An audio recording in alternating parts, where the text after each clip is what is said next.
Dame un segundito que ponemos pantalla completa. Ahí estamos. Nosotros habíamos llegado a ver, si no recuerdo mal, a ver, la parte de radiología, la parte de, sí, de rayos habíamos visto. Sí, radiografía industrial habíamos visto, me parece. A ver. Bueno, a ver. Por acá, rayos X, tubos, condiciones geométricas, las placas habíamos visto, sistemas de revelado, diagnóstico por imagen, ultrasonidos, esto también vimos. El ángulo de incidencia, los acoplantes, los de patrón, esto también. Bueno, corrientes inducidas, vamos a ver, creo que habíamos charlado algo, y líquidos penetrantes, sí, ya vimos todo esto. Magnetizables también, ensayo de fugas, creo que también, me parece que vimos todo, sí, habíamos visto todo. Bueno, nada, lo que vamos a hacer es, ya terminamos de ver entonces no destructivos, que esa era la última parte de lo que sería la unidad 7, entonces ya el programa estaría completo. Ahora lo que vamos a compartir el día de hoy un poquito los materiales nuevos, ¿sí? Vamos a ver ahí, ustedes están viendo todavía el apunte, denme un segundito, ya les comparto. Sí, sí, eso es lo que vimos, lo último que vimos. Vamos a ver algo de nanotecnología. Un segundito, ahí lo estoy bajando, que lo tengo en el campus. A ver si me deja abrir. Dejo de compartir un minuto. Vamos a ver algo de nanotecnología, que es lo que se está trabajando mucho hoy en día. No es una tecnología nueva, está hace ya un tiempo largo, tendría 20 años largos, pero es una tecnología que ahora está cobrando un auge muy importante, no solo en el ámbito de la ciencia de la computación, donde cada vez que miniaturizamos, digamos, la posibilidad de almacenar información, se hace más potente los sistemas de cálculo y los sistemas informáticos, sino también en todo lo que es automatización, inteligencia artificial, en lo que es desarrollo de nanobots. Bueno, todo eso lo vamos a ver un poquito acá.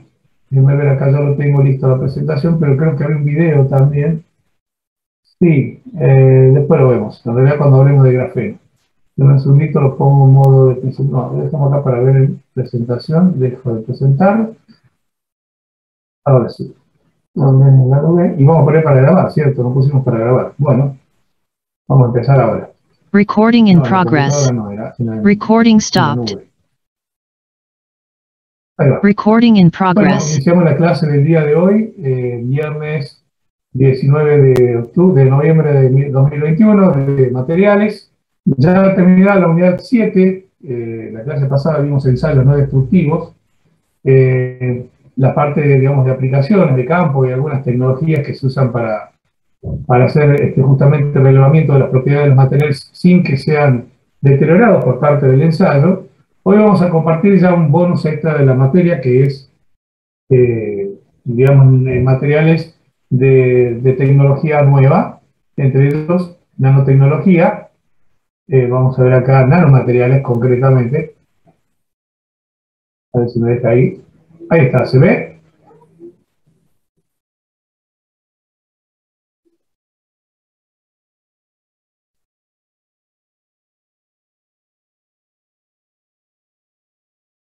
Correcto. Sí, hasta ensayo de materiales hasta la unidad 7, lo que vimos en la clase pasada.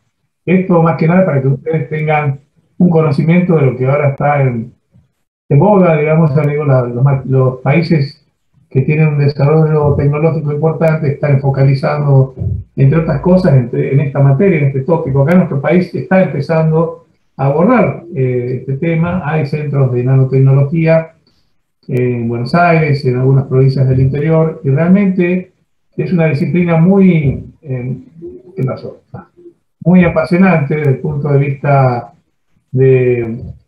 del uso que tiene actualmente y las potencialidades en cuanto a su aplicación, ya que el uso de la formación de materiales a nivel estructural, el cambio de sus propiedades a nivel ya atómico, inclusive dentro del átomo, permite justamente lograr, digamos, propiedades superadoras desde el punto de vista de los materiales.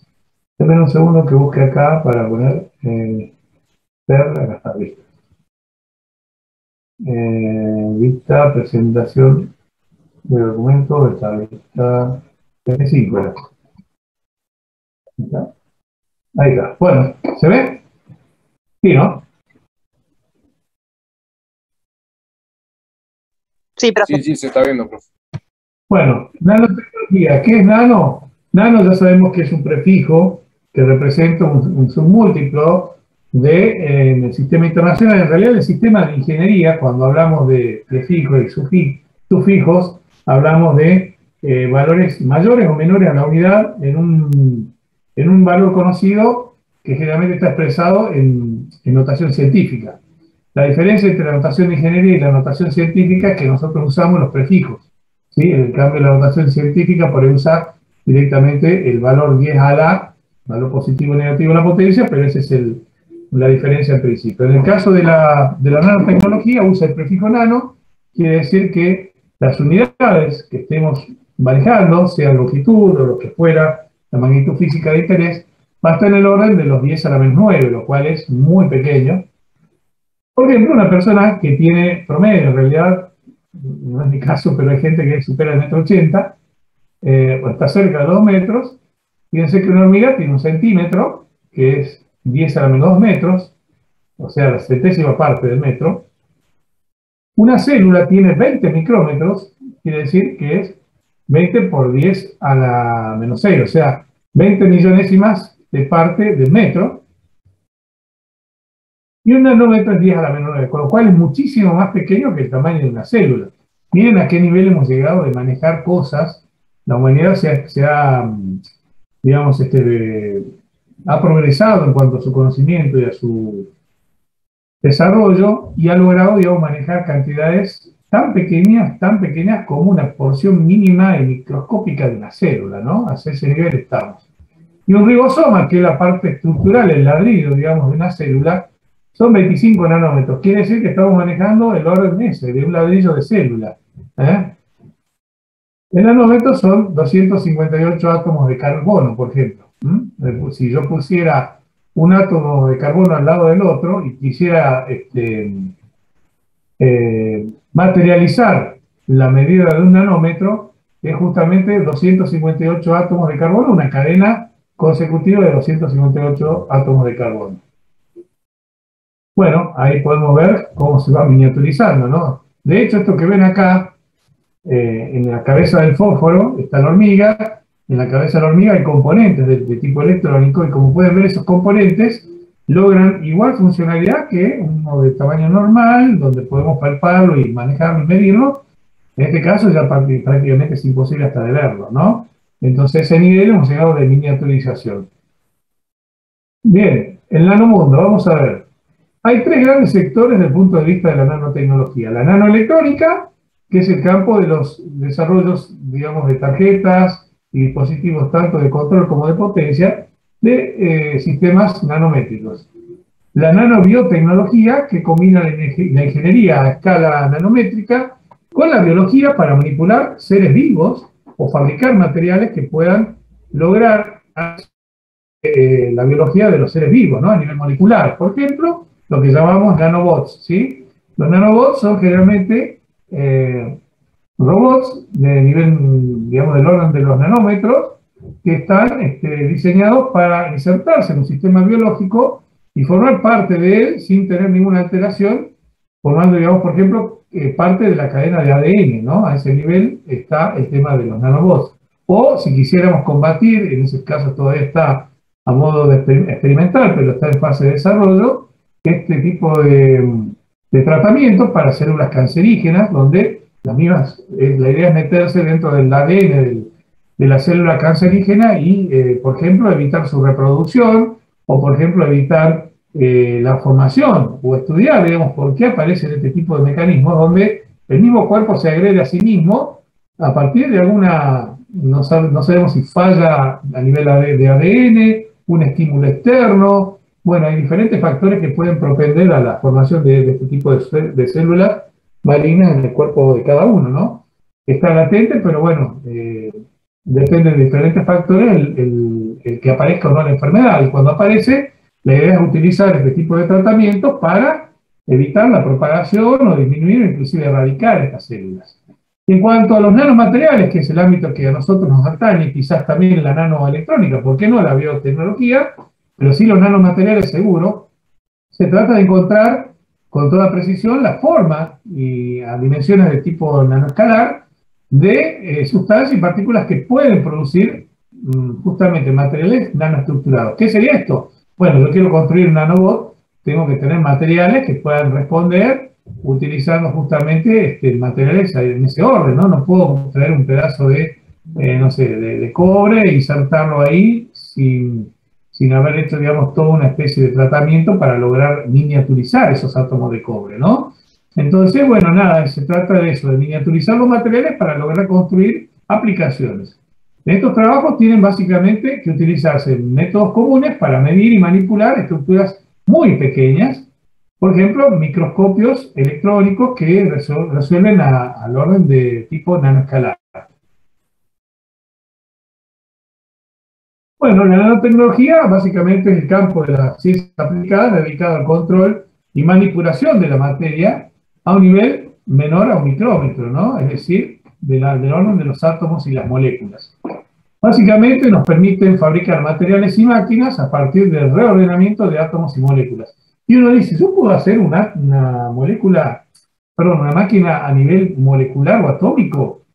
La realidad es generar o construir materiales que copien el comportamiento de células y que esas células tengan un comportamiento controlado, esa es la idea, controlado para permitir justamente insertarse en organismos vivos o, por ejemplo, miniaturizar a niveles tan pequeños memorias de computadoras o sistemas electrónicos que permitan hacer cálculos, en el primer caso, tan potentes como deseemos, sin tener, por ejemplo, tanta disipación de calor, o en el caso de sistemas electrónicos, poder miniaturizar para, por ejemplo, construir este tipo de máquinas que decíamos para órganos vivos, otro, por ejemplo, para insertar en estructuras de materiales de manera tal que el mismo tenga comportamientos en diferentes estados, es decir, bajo cierta carga que se comporte de una manera, bajo otro tipo de carga que tenga más resistencia o que tenga mayor oposición al paso de la corriente eléctrica o que tenga mejor reflexión de la luz, ¿sí? Son comportamientos que tienen que ver con este tipo de aplicaciones. Acá vemos, por ejemplo, el nanobot en medio de las células del torrente sanguíneo, ¿ven? Del tamaño de una célula, literalmente. Bueno, las nanotecnologías pueden ser top-down, donde se trata de miniaturizar, es decir, reducir el tamaño. Esto lo que hace es buscar que los mecanismos de las estructuras tengan un tamaño tan pequeño que lleguen a esa escala que uno busca y básicamente la que tiene mayor, en este caso, desarrollo en este momento. Luego tenemos, es decir, de abajo hacia arriba, donde justamente de pequeñas estructuras nanométricas vamos construyendo cosas. Se comienza una estructura básicamente como una molécula y luego con un proceso de montaje autoensamblado se crea un mecanismo mayor que el que hemos comenzado. No vamos a decir que creamos tejido vivo, pero sí comportamientos asociados a él y eventualmente también mecanismos de las células. La idea es gobernar un poco las células a nivel orgánico a partir de ciertas células que podamos controlar nosotros, ¿sí? Entonces, el enfoque es justamente buscar una manera de controlar la materia de manera muy precisa. Eso es lo que se busca, ¿no? Acá tenemos, por ejemplo, una máquina hecha de células. Es una máquina celular.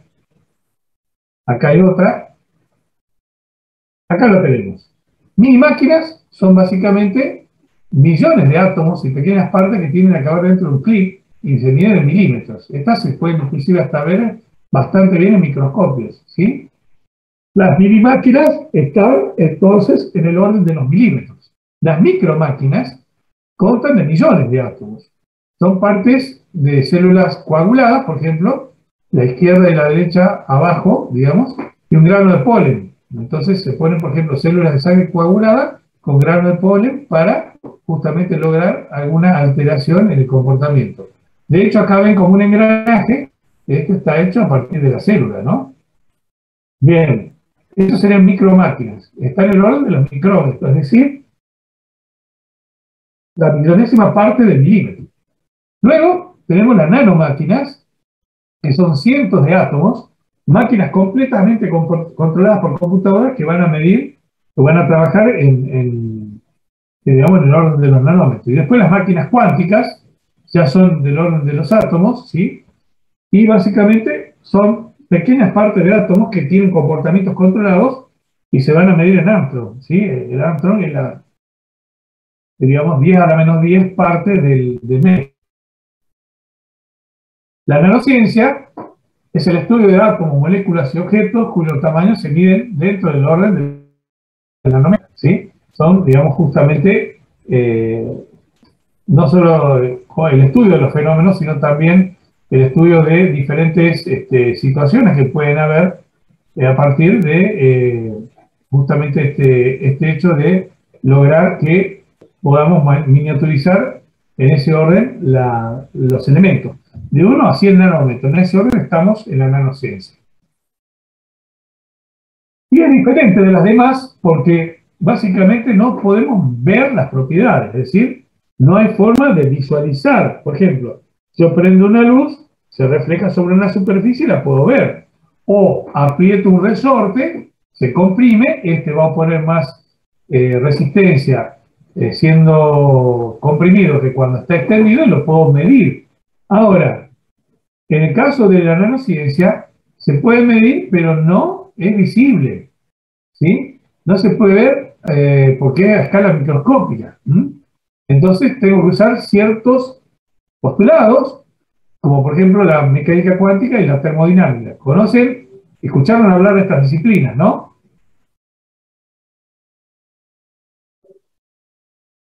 Bien. La mecánica cuántica estudia el comportamiento mecánico, es decir, la interacción de la fuerza y los movimientos que tiene un átomo y sus partículas constitutivas. Esa es la mecánica cuántica.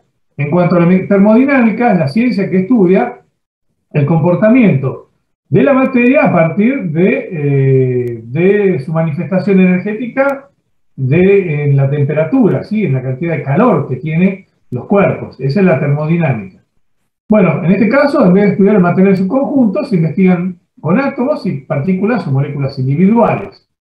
Entonces, se aprende mucho más de las propiedades de la molécula cuando hay ciertas maneras de unirla que se puedan conocer de manera bien. Es decir, se crean modelos de ensamble y de manejo de la molécula o de los átomos, de manera tal que, por ejemplo, si, no sé, corto el átomo en un cierto lugar, perdón, abro el átomo en cierta parte o cierto nivel de energía con otro, tiene un nivel de combinación quizás distinto que si lo hago de otra manera.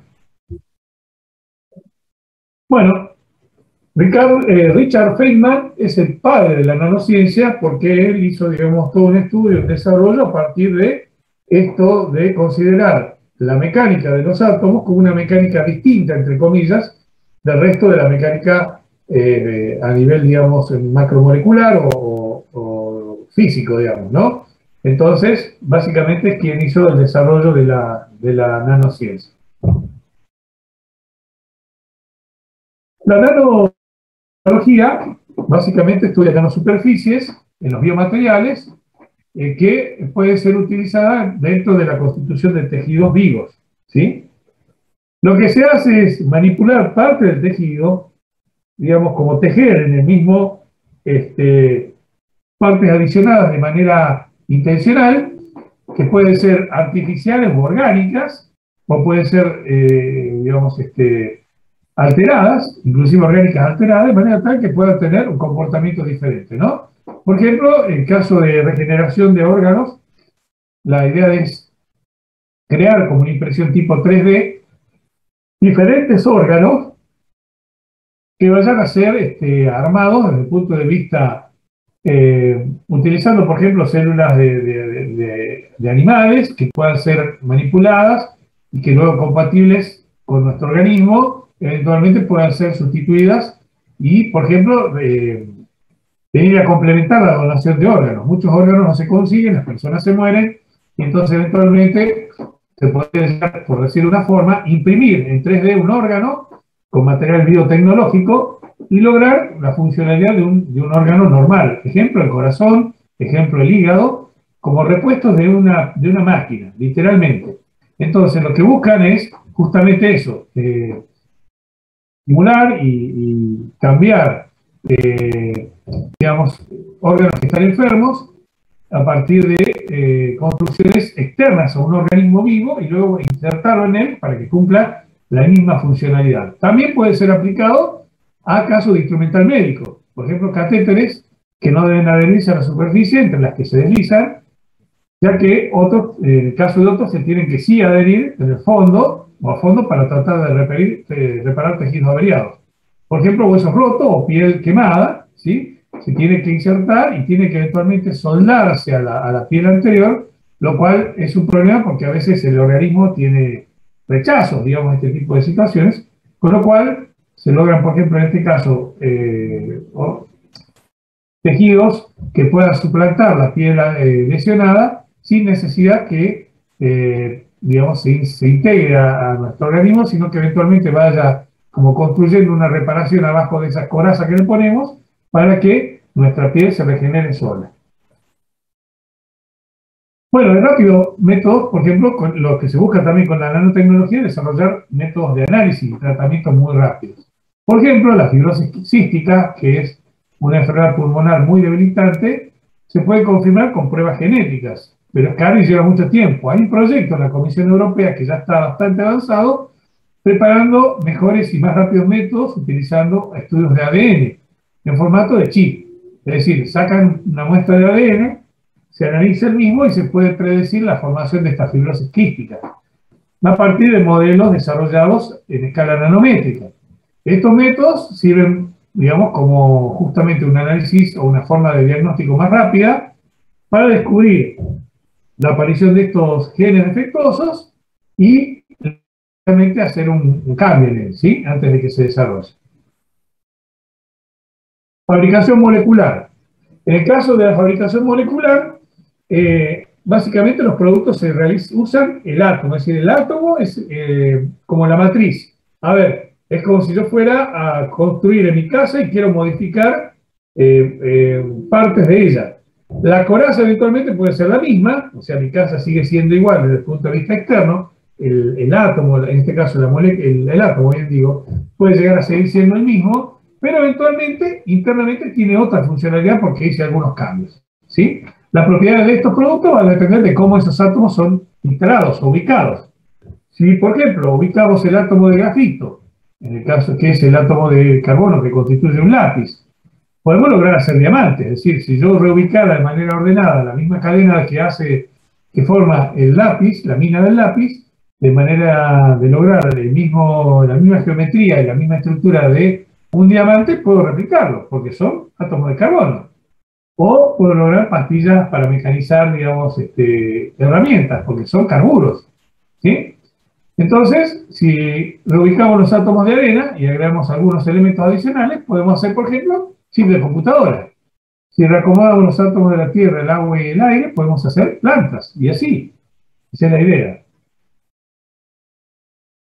Bueno, acá tenemos el microscopio atómico, es un elemento muy utilizado. Fíjense, la nanotecnología es una ciencia multidisciplinaria, porque involucra, además de la ingeniería, varios campos: la química, la bioquímica, la biología molecular, la física, y en cuanto, obviamente, a la tecnología, que son las aplicaciones, la ingeniería electrónica y de proteínas, el uso de microscopios y pruebas de proximidad, imágenes de tipo electrónico y posicionamiento molecular electrónico, es decir, máquinas que van a, como pequeñas grúas, a nivel atómico, van a ir desplazando de manera controlada y precisa la ubicación de este material, ¿sí? Obviamente también química supramolecular y química computacional.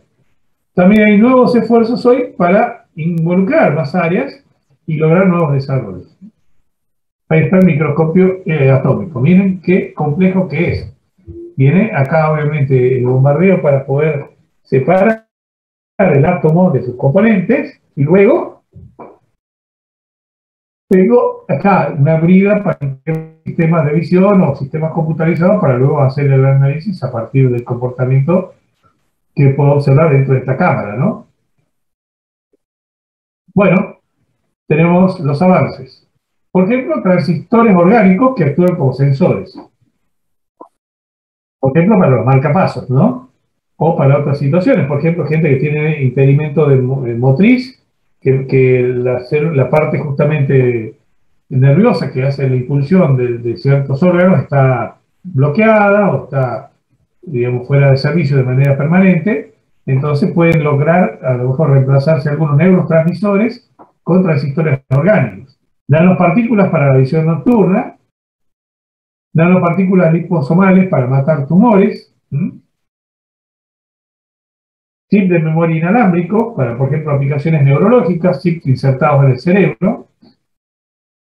El tema de Parkinson, ¿no? Que es un movimiento involuntario desarrollado por un mal funcionamiento eléctrico de cierta parte del cerebro, se logra a través de controlar a partir de nanocables que se usan para tal fin.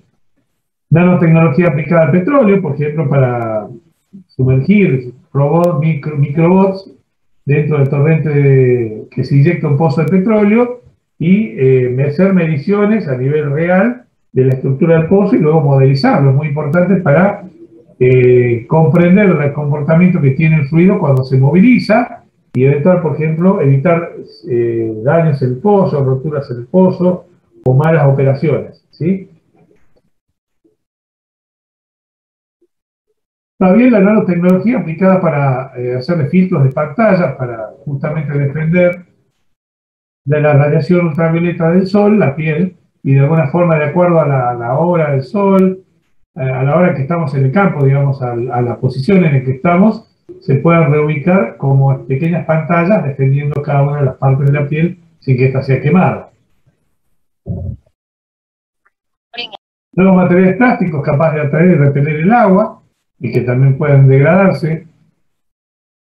Detector de infarto y de Alzheimer con nanotecnología, ¿sí? Justamente puedo lograr aparatos que puedan prever de manera controlada, integrada, por ejemplo, un sistema biométrico, que puede ser como una especie de reloj integrado al paciente, y, por ejemplo, a través de las glándulas sudoríparas, pueda medir el estado de alteración o de funcionalidad que tenga el sistema en este caso sanguíneo, y eventualmente prevenir un infarto.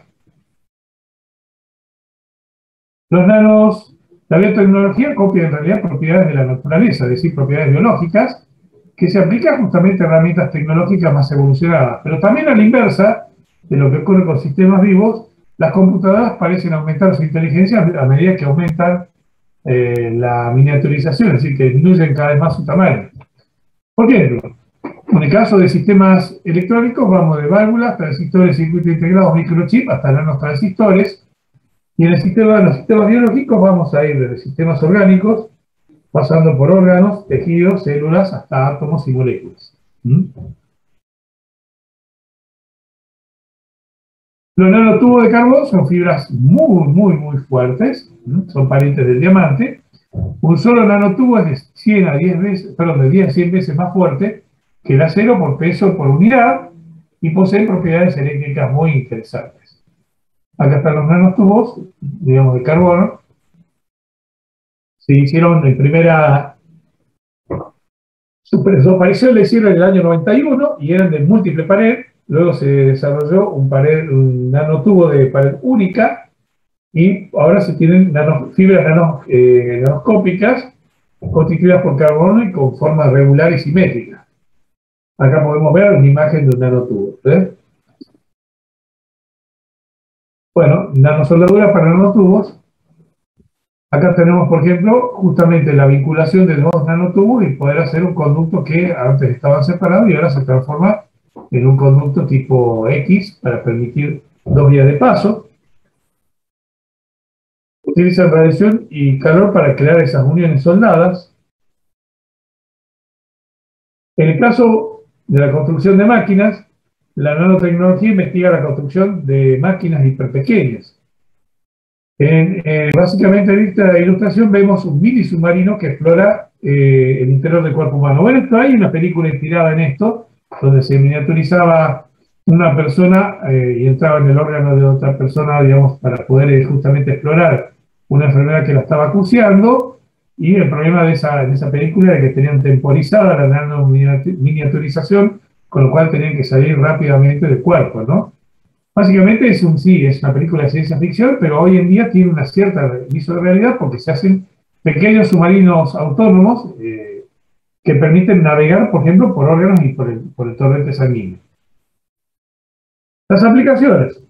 Los sistemas de almacenamiento de imanes del orden de 25 nanómetros, su tamaño inferior al punto final de esa frase que tenemos ahí, muy pequeño, posibilita la construcción de un ordenador, por ejemplo, mucho más potente, ¿sí?, de los que tenemos y más compacto, y los dispositivos de almacenamiento del mañana van a ser justamente capaces de tener el tamaño de un cabello, pero eventualmente tener en ese lugar un grado de almacenamiento muy, muy grande, superior a las capacidades actuales. Aplicaciones potenciales de la informática puede ser, en el proyecto de la NASA, hay justamente un almacenamiento de datos de alta densidad a través del material que pueda permitir esto. Va a permitir almacenar 10 a la 15 bytes por cada centímetro cuadrado de material. Son átomos de hidrógeno se usa átomos de hidrógeno para los ceros, para los 1, perdón, y para los ceros, o de flúor. Una sonda de nitrógeno al final del tubo de carbono se puede mirar, digamos, observar a través del microscopio de fuerza atómica. Y básicamente esto es muy pequeño, pero lo que vemos acá es muy parecido a lo que realmente es. Un láser de materia. En este láser, ustedes saben que el láser significa Light Amplified by Stimulation of Emission Radiation, o sea, emisión de luz por amplificación de radiación estimulada. Lo que se hace en el láser es concentrar todo un haz de luz en una sola posición y una sola amplitud, de manera tal que tenga una gran potencia al momento de desplazarse y poca dispersión a medida que se aleja de la fuente de luz. En este caso el láser es de nivel nanométrico, es un láser que emite un haz de luz constante en vez de, perdón, un haz constante de onda en lugar de luz. Se emplea para depositar átomos en la superficie con gran precisión, permitiendo la producción de pequeñas nanoestructuras. También posibilitan la construcción de relojes atómicos muy exactos para la vida y para sistemas de comunicación. Los satélites necesitan tener sistemas georreferenciados en el tiempo y en el espacio para poder ubicarse donde se encuentran y ser precisos en la comunicación. También en este caso del láser se pueden enfocar, entre comillas, desde un punto no más de un nanómetro. ¿Qué quiere decir? Puedo acertar hasta 1 nanómetro de precisión con el lugar donde quiero depositar ese rayo, 1000 veces más pequeño que el foco de un rayo de luz láser actual. Bueno, después tenemos estas que se llaman esferas milagrosas. Básicamente son sustancias orgánicas e inorgánicas que pueden absorber, digamos, tanto una u otra de las que mencionamos anteriormente, y luego, digamos, liberar su contenido de manera controlada y según su necesidad. Podrían ser básicamente aplicadas para una película de chip de silicio de manera tal que logre una menor cantidad de calor disipada y digamos, de alguna manera estabilicemos su constante dieléctrica. También son porosas y fáciles de adaptar a volumen, de manera tal que se pueden aplicar en diferentes objetos delicados o peligrosos que deben ser resguardados. Pantallas flexibles con nanotubos son pantallas que abren las puertas básicamente hacia un nuevo tipo de pantallas de televisión y monitores totalmente planos o curvados. Pueden tomar la forma de un sobre, por ejemplo. En este caso, la pantalla funciona enfocando los electrones sobre una superficie, dando lugar a una reacción con un material fluorescente para producir la luz. Las pantallas son muy planas y totalmente, obviamente, flexibles y muy delgadas. Acá tenemos nanotubos biológicos, justamente, que son pequeñas máquinas de tipo biológico que sirven para diferentes fines. Por ejemplo, el motor biológico natural, que es la quinesina, logra básicamente en este caso como reparar, por ejemplo, como va caminando, digamos, arriba de una vena o de una arteria, y tratando de reparar, por ejemplo, lesiones que pueden haber desde el punto de vista de la estructura de la vena, ¿no? De la arteria. Acá tenemos un microtubo, cómo se ensambla con, en este caso, la dendrita, que es otra aplicación. Y básicamente acá tenemos un motor molecular sintético donde tengo un determinado giro y luego, digamos, las moléculas que se van a ir agrupando o ensamblando a partir de ese movimiento. Es un pequeño motor donde en la parte central gira o va a ser eje y atrae, digamos, las restantes moléculas que se van a mover en torno a esa parte central. El chip de moléculas, que es básicamente un circuito electrónico formado por moléculas que va a buscar detener justamente la capacidad de almacenamiento a través del campo eléctrico, que va a tener cierta diferencia de potencial y va a permitir, aunque sea elementos que son, digamos, estructuras que forman parte de un circuito electrónico, como es un chip, pero igual van a, digamos, tener la posibilidad de generar la corriente y movilizar la misma a través de él. En cuanto a las potenciales aplicaciones médicas, tenemos máquinas moleculares y computadoras de tamaño subcelular. Pueden servir como un sistema autoinmune potenciado, es decir, que el mismo organismo se encargue de manejar este tipo de máquinas y cuando haga falta utilizarlas. Pueden servir para destruir y buscar virus, colesterol o algún otro tipo de dolencias a nivel orgánico.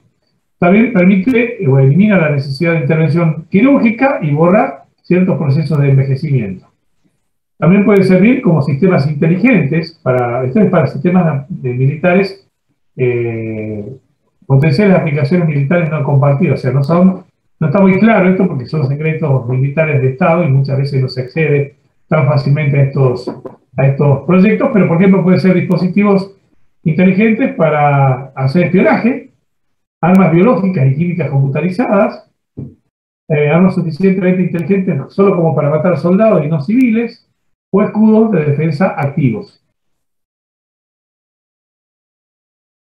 Para aplicaciones espaciales pueden ser, digamos, formar parte de los nanomateriales, pueden formar parte de bases de lanzamiento de gran altitud, con baja gravedad, pueden ser constitutivos de vehículos o estaciones espaciales livianas y subresistentes, navegaciones con vela. Ustedes vieron que la última misión de la NASA tenía una vela para protegerse de la radiación solar, de manera tal que no incidiera directamente toda la energía térmica del Sol sobre la nave Helios, creo que se llama, o Proyecto Helios, que fue a hacer un estudio de justamente las erupciones en una foto cercana del Sol.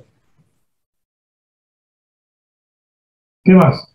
Bueno, para el caso ambiental, justamente dietas normales sin matar animales, por ejemplo, comida, digamos, sintética elaborada a partir de este tipo de materiales que permitan un comportamiento muy parecido al consumo animal que tenemos de alimentos. En cuanto a las máquinas, pueden ser libres de contaminación ambiental.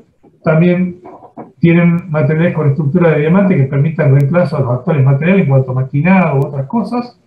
Y nanomáquinas que permitan obtener energía a partir de la contaminación ambiental, es decir, que consuman los desperdicios biológicos o desechos de algún tipo particular y logran de esa manera evitar la contaminación. Acá tenemos una simulación en una célula de reparación, o sea, una máquina que repara el órgano que está dañado por células dañinas, cómo trabaja sobre la célula. En el primer caso está el transporte, en el segundo lo que es la intervención directamente sobre la célula, y en el tercero, básicamente, para ser utilizado como parte de una cirugía. Riesgos. Obviamente toda cosa nueva tiene con cosas que no, al ser nuevas, por ahí no entendemos de todo, pero que tienen impacto sobre nuestras vidas y sobre nuestro entorno. Si bien la nanotecnología es un avance importante dentro de la sociedad actual, su impacto puede ser comparable con la revolución industrial, porque básicamente podría evitar que se notara, digamos, este tipo de diferencia entre uno y otro a partir de ciertos cambios que va a ir habiendo en los materiales que vamos recibiendo y cosas que por ahí no entendemos muy bien cómo son, pero están basadas en este tipo de de aplicaciones, ¿no? De la nanotecnología. También puede haber uso de caer en manos que no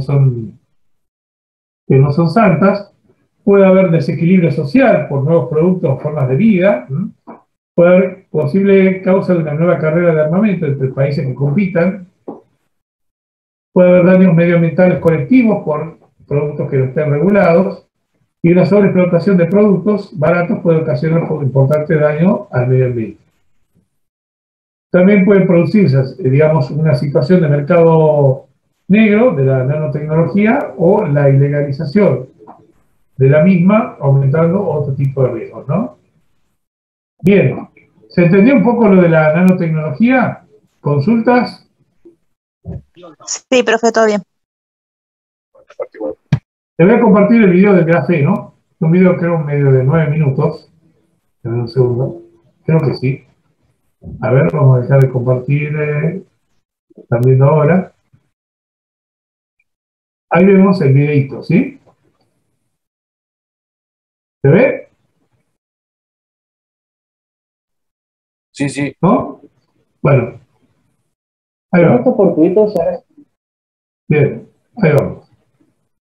Listo, ahí va. descubierto un material que puede revolucionar el futuro de la humanidad.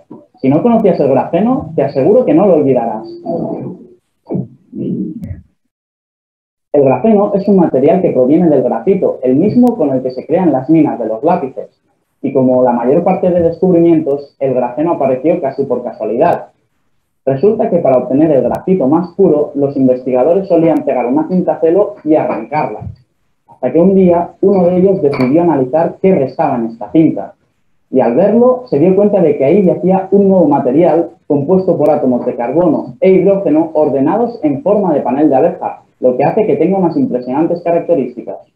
Alta conductividad térmica y eléctrica, alta flexibilidad y dureza. El grafeno es 200 veces más duro que el acero e incluso más duro que el diamante. Resistencia. El grafeno es el material más resistente del mundo. Una gran ligereza, como la fibra de carbono, pero más flexible. Es transparente. Menor efecto Joule. Se calienta menos al conducir los electrones. Gracias a sus increíbles características, ya se van conociendo algunos de sus usos y de sus funcionalidades, aunque está claro que en el futuro aparecerán muchas nuevas. En breve, los procesadores serán mucho más rápidos que los actuales. A día de hoy, los procesadores suelen perder energía en forma de calor, pero gracias a las características del grafeno, se podría aprovechar esta energía para mejorar su rendimiento. Y al no calentarse, tampoco bajaría su rendimiento con el paso de las horas. Para que os hagáis una idea, los procesadores de silicio a día de hoy pueden alcanzar una potencia de 40 GHz, mientras que si reemplazamos el silicio por el grafeno, se podría llegar incluso a alcanzar los 1000 GHz de potencia. Nada más y nada menos que 25 veces más potente. Con el grafeno también se podrían crear pantallas flexibles y transparentes. Estas estarían compuestas, por un lado, por una capa luminosa de tecnología OLED que mostraría la imagen, y por el otro, por una lámina de grafeno que protegería esta capa y que se encargaría de reconocer nuestras indicaciones táctiles. Entonces, ¿se podrían fabricar unas lentillas de realidad aumentada? Por otro lado, el grafeno podría ayudar a desarrollar un nuevo tipo de baterías que aumentaría por 10 su capacidad y su velocidad de carga respecto a las baterías actuales. De este modo, aumentará considerablemente el tiempo de uso de nuestros dispositivos. Actualmente, las cámaras convencionales captan la imagen mediante un sensor que se encarga de convertir la luz que llega en señal digital. Ahora, gracias a la sensibilidad del grafeno, podríamos conseguir sensores capaces de captar una imagen con mejor calidad en condiciones de poca luz. Además, estos sensores de grafeno consumirían 10 veces menos energía y serían 5 veces más económicos. Al fin, fotos decentes por la noche. También se ha descubierto que el grafeno podría transportar información 100 veces más rápido que la fibra óptica actual. De este modo, revolucionaría el mundo de las telecomunicaciones. Paneles solares. Una tecnología tan moderna como esta podría quedar obsoleta con la llegada del grafeno. Y es que este material es capaz de absorber la energía del sol y transformarla en energía útil. Y todo con un peso muy inferior. ¿Os imagináis todas las paredes de los edificios recubiertas de grafeno? En el campo de la medicina, el grafeno podría emplearse para mejorar los tratamientos contra el cáncer. A día de hoy, el tratamiento actual consiste en eliminar las células de la zona afectada, tanto las malas como las buenas.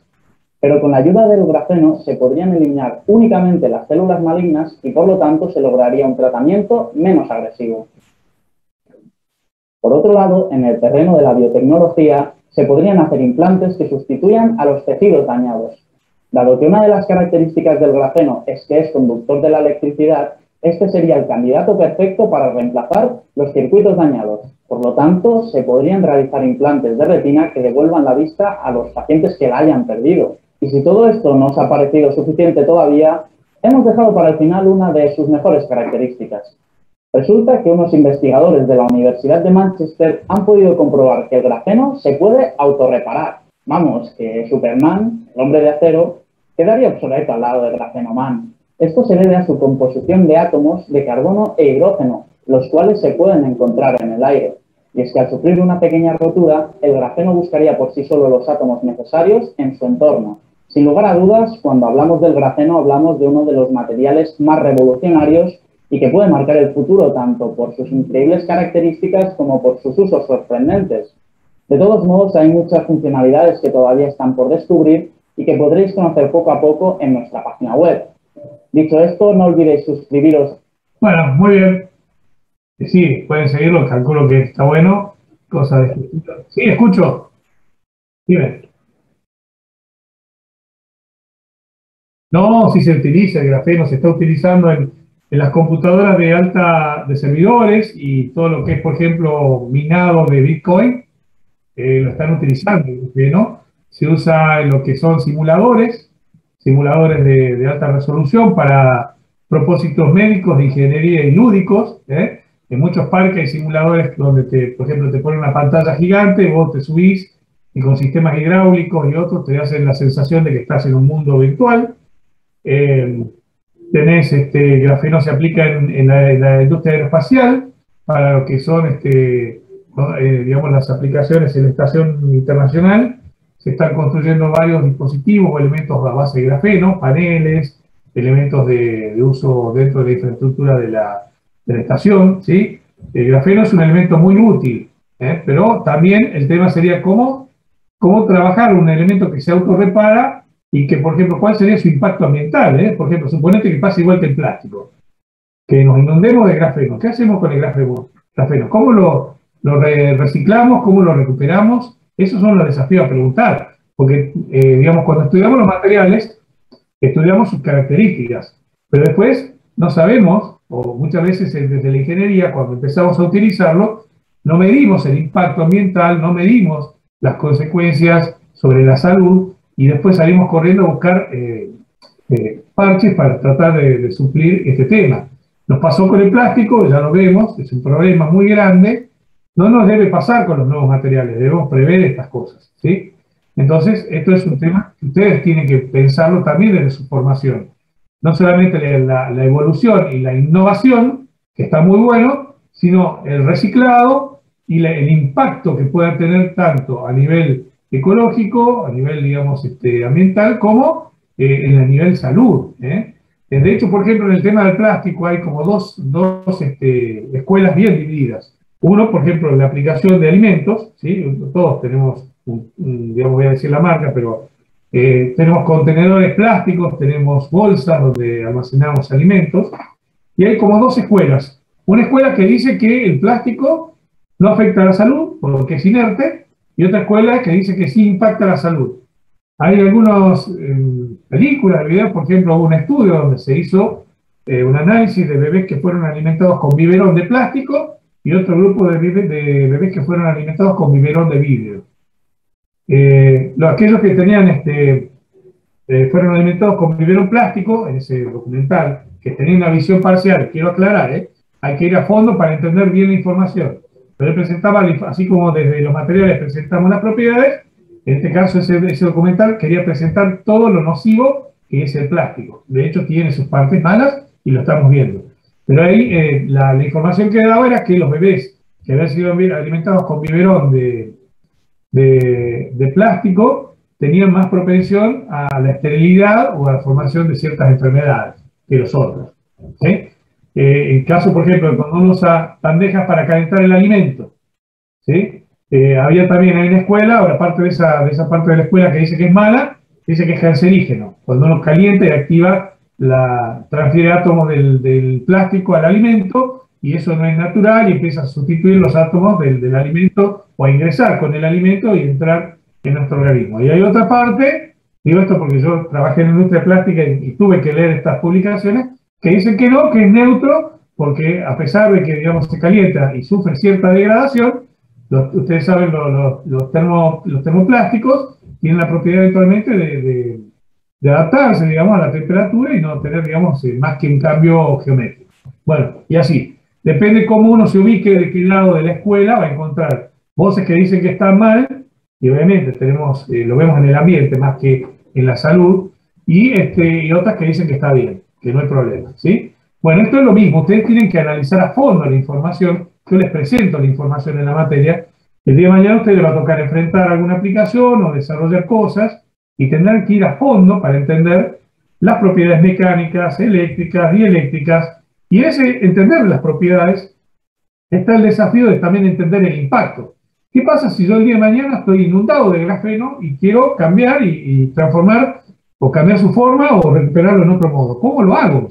Entenderlo desde la movida, ¿no? Ya cuando tenemos, como ahora con el plástico, todo el planeta inundado con plástico, ¿no? Ese es el desafío. Bueno, les voy a compartir algo más de material que tengo acá. A nuestro canal. Perdón, estamos con el video acá. Dos cosas voy a compartir y ya con esto cerramos las presentaciones de la materia, ya vamos al parcial la semana que viene, ¿sí? Les voy a presentar los trabajos que hicieron los chicos sobre materiales de construcción inteligentes que también tienen que ver con esto, o materiales innovadores, ¿no? Que eso fue un poco el desafío del año pasado. Vamos a ver cómo terminamos este año. Déjenme ver, acá hay una presentación que está muy buena. Se las voy a compartir un compañero del año pasado que lo preparó para esto, ¿no? Material tradicional de la construcción, esto es material de la construcción tradicionales. A ver, déjenme ver si está los nuevos materiales, que es lo que yo quiero mostrarles. Cemento luminoso, ¿no? Les voy a mostrar esta pequeña publicación, en realidad, déjenme ver a ver si está acá. ¿Dónde está? Denme un segundito que lo tengo. Un minuto, ¿eh? Tercer parcial, acá materiales.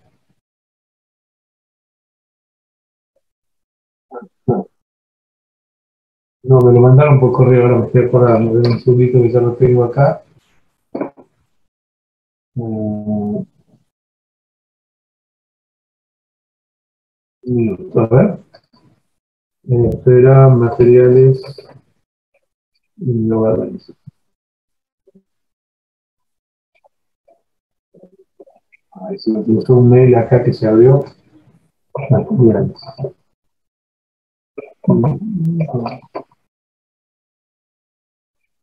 Acá está, sí están acá en el correo, ¿ven?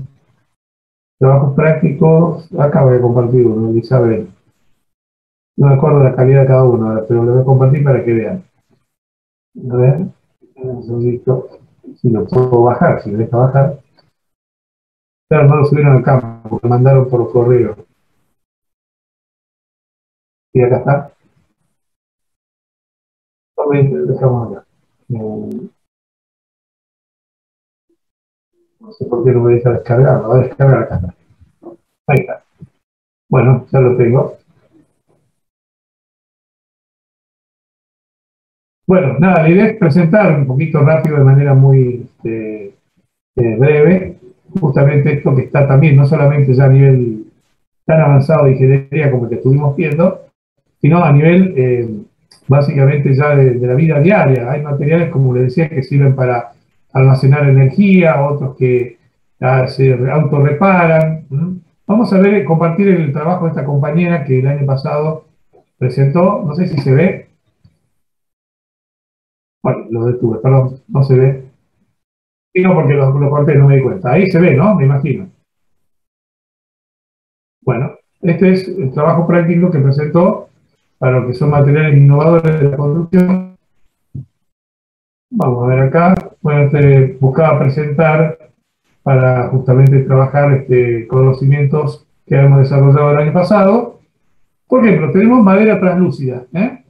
Esta es una madera que justamente lo que se hace es inyectar a la madera orgánica ciertas sustancias que eliminan todas las tinturas y todos los elementos que opacan y la dejan transparente, ¿sí? Este fue desarrollado por el Instituto de Estocolmo, la verdad, muy bello el material, es madera, pero transparente.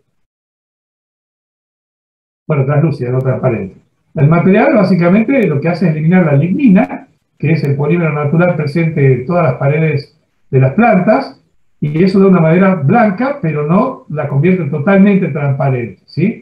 Por ello, básicamente lo que hay que buscar es sustituir la lignina por polimetilacrilato, un polímero plástico que también está. El metilacrilato está, por ejemplo, en un adhesivo instantáneo, no voy a decir la marca, pero ahí está el metilacrilato, lo que se hace es básicamente parecido a eso, y se coloca dentro de la madera reemplazando el polímero natural que es la lignina, ¿no? Entonces de esa manera se logra tener una estructura muy parecida a la de la madera, pero con una transparencia del 85%. ¿Para qué sirve? Bueno, básicamente para mejorar, por ejemplo, ambientes. Muchas veces el uso de la luz natural ahorra energía, ahorra calefacción y permite básicamente una mejor estética. Entonces, en lugar de, también se lo está estudiando para usar ventanas de celdas solares, o sea, que generen energía. Pero el principal ahorro es usarlo como material de construcción, permitiendo ambientes más luminosos, con luz natural. En cuanto a las propiedades mecánicas, básicamente tienen características que, por ejemplo, tienen una gran resistencia a la tracción, la cual va a ser máxima cuando la fibra de la madera es paralela, cuando la solicitación de la carga sea paralela a la fibra del material, y mínima cuando sea perpendicular. Es flexible, a través de humedad, calor o presión, se puede lograr cierta curvatura. La dureza es directamente proporcional a su densidad. En cuanto a conductividad térmica, es un aislante calorífico, por lo cual, digamos, conserva esas propiedades debido a que hay cámaras pequeñas de agua dentro de las células que forman la madera. En cuanto a la conductividad eléctrica, pero uno era eléctrica y la otra térmica. Cuando un material es conductivo o aislante para el calor, lo es también generalmente, no digo exactamente que es así, pero generalmente lo es para la electricidad, que es lo que quiso poner en segunda instancia. Acá está cómo se produce, se usa una madera del tilo. El tilo no es solamente un té, las hojas son el té de tilo, pero el tilo es un árbol, ¿sí? El tronco de ese árbol tilo se usa como parte, digamos, de este material. Se usan baldosas de 10 centímetros por 10 centímetros, por 1 centímetro de espesor, se coloca en un recipiente en el cual se lo hierve durante 12 horas en una solución de soda cáustica y sodio, o sulfito de sodio, luego se lo enjuaga hasta 3 veces en agua caliente para eliminar los restos químicos. A partir de eso se hace una inmersión oxigenada, en agua oxigenada, para la decoloración, se quita, digamos, la lignina. Luego se lo sumerge en resina epoxi para penetrar los conductos donde estaba la lignina. Y por último, se tiene una madera de aspecto transparente, similar a un vidrio, pero degradado, ¿no? Bastante linda el material. Miren acá un edificio construido con esta madera, bello, ¿eh? Son muy bonitos. Bien, obviamente reemplazan el vidrio en las ventanas, tiene un uso ornamental en las fachadas, se aplica en paneles solares para mejorar la absorción de energía, base para muebles que no estén a la intemperie, divisores que permitan entrar la luz, manteniendo cierta privacidad, porque obviamente no es transparente. Acá se puede observar, no sé si se ve el interior, se ven siluetas, pero no se ve todo lo que hay en el interior. En esta sí, porque la iluminación interior permite visualizar la parte externa, pero en esta no, como conserva un poco más la privacidad. Tiene que ver con la iluminación interior. Después hay otros casos, digamos, de creaciones que pueden ser innumerables. La verdad, muy bello el material. Hidrocerámica. La hidrocerámica es un tipo de ladrillo inteligente creado por la Universidad de Arquitectura de Cataluña y desarrollado con el estudio de materia digital que combina cerámica tradicional con hidrogel, permitiendo formar, digamos, espacios interiores de un edificio y usarlo en espacios interiores del edificio, reduciendo la temperatura por el tema de la presencia del gel hasta 6 grados, o sea, para lugares donde hace mucho calor sin necesidad de aire acondicionado o teniendo el aire acondicionado mejora su eficiencia y puede mejorar hasta 6 grados la temperatura adentro, reduciéndola, ¿no? ¿Cómo se forman? Miren, son burbujas de hidrogel que tienen hasta 400 veces el volumen de su agua retenido. Esto hace que se compacte en forma de capas, se pone una capa de arcilla base, ahí se pega el hidrogel, luego se pone una tela absorbente elástica para evitar justamente la fuga y en general absorber sobre todo el impacto de cargas mecánicas, y hay una segunda capa de arcilla que tiene forma de huevera, por decirlo de manera muy burda, un contenedor de huevos para permitir el alojamiento de esas burbujas de hidrogel. Bueno, el material está enfocado básicamente a la disminución de la temperatura, ¿no? Ahí podemos ver, no solamente puede servir, por ejemplo, para aire acondicionados, sino, por ejemplo, para equipamiento que eroga calor, como computadoras o sistemas de mucha potencia que erogan temperatura y quiero disminuir la misma, mejorando justamente su rendimiento, ¿eh? Las paredes de esos elementos pueden contener este tipo de hidrocerámica, ¿sí? Las propiedades mecánicas básicamente combinan la propiedad de evaporación de los hidrogeles y la propiedad de control de humedad de la cerámica y la tela de arcilla, dando como resultado un material sensible al calor y al agua, comportándose casi como un ser vivo. ¿Por qué? Porque transpira, ¿eh? Empieza a transpirar, transmitiendo ese calor, erogando ese calor, absorbiendo la humedad del ambiente y el calor, incorporándolo en la estructura y del otro lado sacando el material, digamos, haciéndolo que se evapore. En este caso tenemos la capa de arcilla, que se genera, para construirlo, digamos, se hace, permite básicamente que la temperatura disminuya en el interior de la cubierta en un proceso similar al de la respiración. La partícula de hidrogel puede tener diferentes composiciones químicas dentro de esta estructura para permitir que, por ejemplo, se absorba agua del exterior, manteniéndola siempre llena las burbujas sin que éstas se vacíen, a pesar de que se evaporen, ¿sí?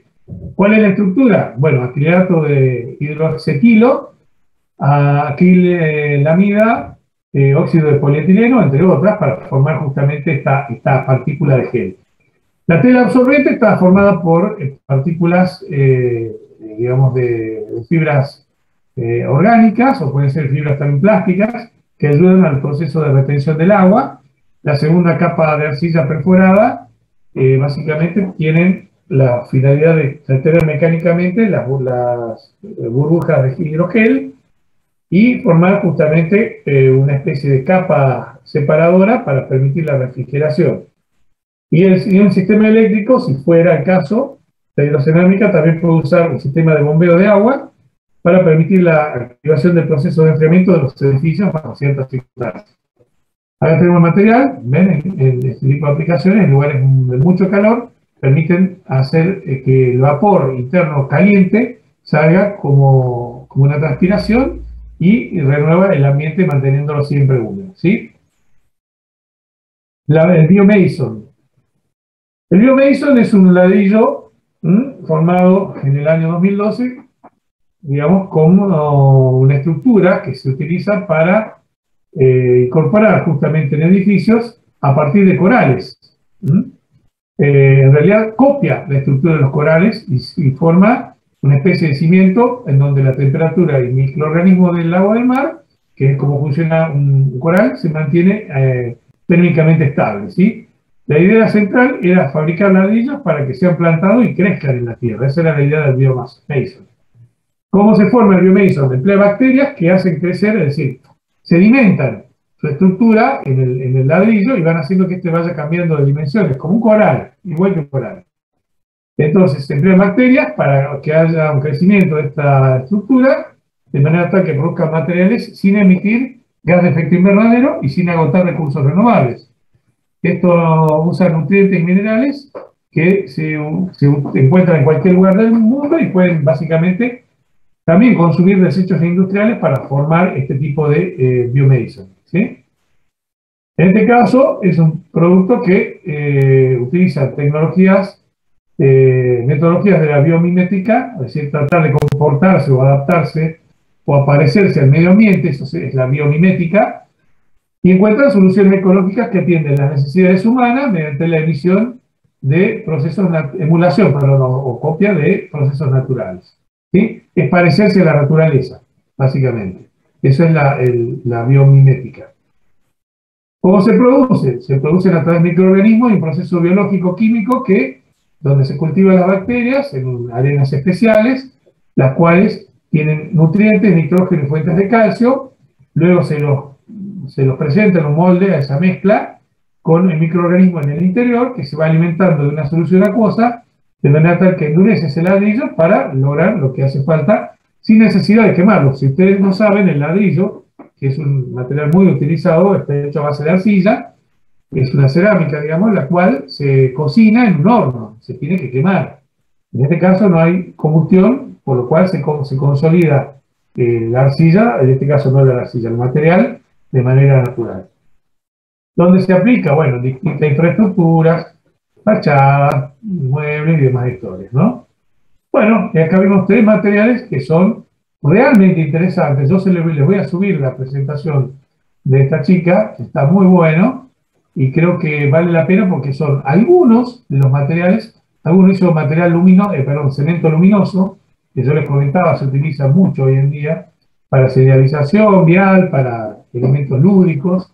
Está muy, muy bueno, es muy parecido a lo que, no sé si ustedes vieron, se deben haber visto la película Avatar, cuando tocaba las plantas, que se iluminaban. Bueno, ese es el principio, donde uno pisa, ejerce una presión mecánica, a través del efecto Peltier, de alguna manera, esas moléculas se reacomodan y emiten en lugar de electricidad, esa electricidad estimula células fotosensibles o átomos fotosensibles y emite luz. Entonces, por ejemplo, uno puede ir caminando y se marcan las huellas. ¿Sí? Muy, muy bueno, realmente muy interesante como material para estudiar y aplicar. ¿Sí? Bueno, nada, acá cerraríamos las clases como, digamos, final de ciclo 2021.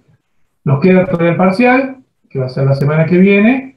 Y bueno, nada, espero que en su formación esto sea, digamos, como una gran introducción al mundo que le va a tocar el día de mañana enfrentar como profesionales, donde los materiales juegan un eje central, tanto en el mantenimiento, en el desarrollo, en los procesos productivos.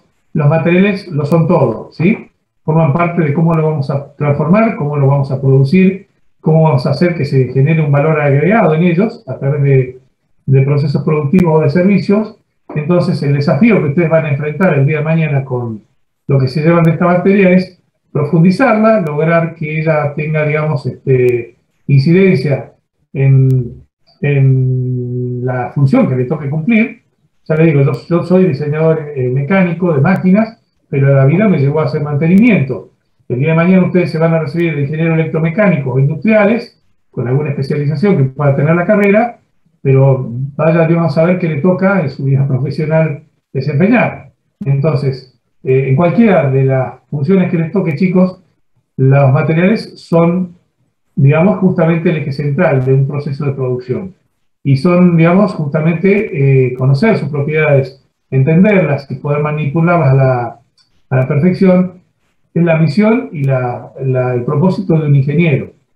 Sea electromecánico, industrial o de cualquier disciplina, debe conocer el material, el entorno que va a ser condicionante de su performance y cómo su desempeño puede lograr, digamos, mayores ahorros en costos, en contaminación, mejores propiedades para que sea más durable, para que sea reciclable, que sea amigable con el ambiente, y todo eso es la idea de esta materia, ¿no? Introducirlo a todo el concepto de los materiales para que ustedes el día de mañana, cuando tengan que enfrentar una aplicación concreta, puedan tener una base a donde referirse y luego, obviamente, profundizar en cada una de las situaciones concretas para lograr un buen desempeño como profesionales. Bueno, agradecerles de nuevo, también cerrando la clase virtual ya grabada, después vamos a continuar en 2 minutos, agradecerles todo el tiempo que hemos dedicado a disculparnos por todas las desencuentros, a momentos que no pudimos conectarnos, o todo lo que nos llevó a este modo virtual con el que estamos finalizando la materia de encontrarnos, pero bueno, ha sido también un gusto para mí compartir este espacio y este tiempo de todos ustedes, que si bien no los he visto porque las pantallas están apagadas, si quieren prenderlas para que quede como cierre estaría bueno, más allá de que alguno puede estar en pijama o como sea, pero bueno, estaría bueno que podamos, sí, no importa si no estamos producidos, somos compañeros de la materia. Y la idea es vernos las caras, tratar de cerrar este año, por lo menos compartiendo esta imagen. Seguramente aquellos que promocionen, por lo menos para firmar, nos vamos a ver en el acta de exámenes presenciales, y aquellos que les toque rendir, bueno, nos encontraremos en el examen, ¿sí? Pero para mí ha sido un gusto y ha sido, como siempre, un compromiso tratar de estar todos los viernes conectados en este modo. No es el mejor modo, pero es el modo que tuvimos y lo estamos cerrando de esta etapa. Ojalá podamos superarla de manera permanente. Pero bueno, nada, agradecerle a todos ustedes este tiempo y bueno, esperar que les sirva en su vida profesional lo que abordamos durante todo este año, ¿sí? De este modo cerramos de manera formal la grabación de la clase del día 19 de noviembre, ya arriba de diciembre, del 2021 de materiales. Recording Bueno, stopped. chicos, gracias de nuevo. El parcial ya les voy a subir yo ahora al temario el fin de semana, para que ustedes tengan, digamos, va a ser básicamente teórico, práctico. Si hay algo, les voy a marcar en el libro tal ejercicio, véanlo, ¿sí? Pero bueno, nada, tratar de que cerremos el año con este último parcial, el último esfuerzo. Si a alguien le toca recuperar, bueno, miremos recuperación, y bueno, si no les toca promocionar, bueno, nos veremos en el examen, ¿sí? Pero de nuevo, contento de cerrar este año, agradecidos con ustedes, y bueno, esperemos encontrarnos en algún momento en la facultad para charlar, ya que no nos pudimos ver de manera virtual, siempre frente a una pantalla y no de manera presencial, y bueno, lograr de que de algún modo esto les sirva a ustedes, ¿sí? Si quieren comentar algo, consultar algo, en este momento soy todo oídos. No, profe, yo lo quería agradecer igual, a pesar de la virtualidad y todos los inconvenientes que tuvimos, estuvo buena la materia. Parece que es un buen pie que nos da para toda la carrera. Bueno, Maxi, gracias. Bueno, nada, no sé si no da para un asado virtual, ni para una juntada virtual, pues ya estamos hartos de la virtualidad, pero bueno, nos veremos en la facultad seguramente, porque ya el año que viene, chicos, volvemos a la presencialidad de cajón. Olvídense de esto va a servir en realidad como herramienta. Lo bueno de lo virtual es que pudimos ver muchos más videos de lo que veríamos en clase, ¿sí? Eso es real. Aplicaciones y cosas que la internet nos permite. Antes, en mi época, era ver diapositivas o tener un libro. Hoy en día es ver videos o escuchar audios o podcast y todo eso que está bueno. Pero bueno, nada, la presencialidad, créanme, no es sustituible por ahora, aunque tenemos una tecnología y una manera vieja todavía de relacionarnos en el ámbito del conocimiento. Creo que lo que mejor hemos logrado, sí está bueno ir incorporando herramientas como estas. El campus creo que va a ser un medio para el año que viene, por ejemplo, para trabajos prácticos, ver videos y charlar y debatir esos videos. Yo digo que inclusive cuando teníamos el modo presencial era una manera de trabajar en clase, una clase o dos por cuatrimestre teníamos, donde era como que cada grupo tomaba la clase, una parte de la clase, les daba consignas y se ponían al frente a armar una presentación y exponer. Eso está bueno porque desarrollan ustedes la capacidad de la comunicación oral. Un ingeniero se tiene que comunicar escrito, oral, y también de manera esquemática, hacer esquemas, circuitos o dibujos a mano alzada. Sépanlo, si odian el dibujo, van a tener que dibujar aunque no haya una computadora. Puede haber aplicaciones donde yo dibujo y queda en 3D o bonito, como fuera, pero van a tener que dibujar, van a tener que comunicarse de esa manera, ¿sí? Un ingeniero se comunica de esos tres modos: hablando, escribiendo mucho, y yo les digo, yo he pasado por etapas distintas, de no escribir nada, y hoy escribo todo, porque tengo que acordarme todo, porque la edad, todo lo que fuera, pero es la manera también de reflejar el desempeño de uno, ¿eh? Uno va escribiendo, hace 2 días vi esto, pero pasó aquello, y empieza a atar datos, ¿sí? Como no tenemos la capacidad de procesar de una computadora, tenemos que tener registros que podamos acceder. Y a veces, ustedes vieron, la internet no funciona, se me quemó el disco, se me rompió la memoria, el celular se me cayó, y se me fue todo el dato y se me fue la vida profesional. Entonces conviene también escribir, ¿sí? Digo, porque es una manera de tener uno un respaldo sobre aquellos datos que son generales y que uno puede tener una capacidad de decisión. Le digo por experiencia propia, ¿no? De no escribir nada a escribir todo, ahí estar en el medio. Ni escribir todo, ni dejar de escribir, ¿sí? Para la parte escrita. De comunicación oral, los ingenieros nos dicen que somos como la pantalla, rectangular y cuadrado. Generalmente somos así, ¿sí? ¿Es así o no es así? Fácil. Pero en realidad, ustedes tienen que tener un marco de referencia para poder, como yo decía, para ser creativos tenemos que ser creativos e innovadores, pero si no tenemos reglas o no tenemos pautas con las cuales movernos, y bueno, es lo mismo que venga cualquier persona y conecte una fase con un neutro cruzado y está todo bien. Total, somos artistas, no somos ingenieros, y no es así. Tenemos reglas, la física nos cuadra, la matemática nos cuadra, y todas las disciplinas nuestras son ciencias exactas. ¿Hay nuevos modos de comunicar esas ciencias exactas? Claro que sí, pero siguen siendo ciencias exactas, ¿sí? Si no las conocemos y no las dominamos, por más que tengamos un celular, por más que tengamos 40 archivos grabados y nunca leídos, y la verdad es que la ciencia pasa por acá, por la cabeza que podamos poner cada uno de ustedes. El futuro del país está en sus manos, chicos, y el futuro de esta provincia, que es tan grande, tan rica, también lo está. El desafío de ustedes es poner, digamos, toda esta creatividad y todas estas ganas que tienen de crecer profesionalmente en cosas nuevas para nuestra sociedad, que tenemos mucho por hacer. Es una provincia extensa, sumamente rica en recursos naturales y sumamente desafiante para crear cosas nuevas. Entonces, está bueno para ustedes esto de tener la era digital, de poder tener herramientas digitales, pero está bueno también empezar a sentarse, leer y hacer cálculos a mano o hacer cosas escritas para que eso les quede en la cabeza, además de todo esto que es sumamente bueno, que es la comunicación o los medios sociales que tenemos hoy en día a través de Internet y de las redes sociales. Así que de nuevo, chicos, no les quiero quitar más tiempo. Les agradezco todo este año que hemos compartido juntos. Nos estaremos viendo la semana que viene en el parcial. A los que le vayan bien, después del parcial,